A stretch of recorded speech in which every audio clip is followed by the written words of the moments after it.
C'est une Douma sous pression qui a commencé à tenir séance sous la pression de la rue et dans la contestation massive et inédite des résultats du 4 décembre. 6 jours plus tard, 50 000 personnes manifestaient pour dénoncer les fraudes massives en faveur du parti au pouvoir. Du jamais vu depuis l'arrivée de Vladimir Poutine au Kremlin en 2000. Une opposition qui, malgré le froid de l'hiver russe, n'a pas l'intention de s'arrêter là.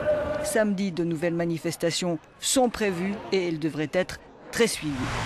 Même si le régime a démenti toute malversation, la commission électorale centrale a même dû annuler les résultats du vote dans 21 bureaux de vote après les dénonciations d'observateurs indépendants. Une chambre en déficit de légitimité donc et un parti Russie Unie en net recul par rapport à 2007. Le parti de Poutine dispose d'une étroite majorité absolue mais il a perdu la majorité des 2/3 requise pour pouvoir modifier la Constitution. Le président Medvedev, qui doit s'exprimer demain à la Douma, se montrait conciliant dès le lendemain des élections. Russie Unie est ouvert à la coopération, y compris à des coalitions, disait-il alors. Même si Russie Unie a obtenu la majorité et ne semble pas avoir besoin de coopérer avec quiconque, je le répète, nous pourrions rejoindre des coalitions. Des propos inimaginables quand le tandem Poutine-Medvedev avait le vent nettement en sa faveur, avant que les Russes expriment haut et fort leur mécontentement.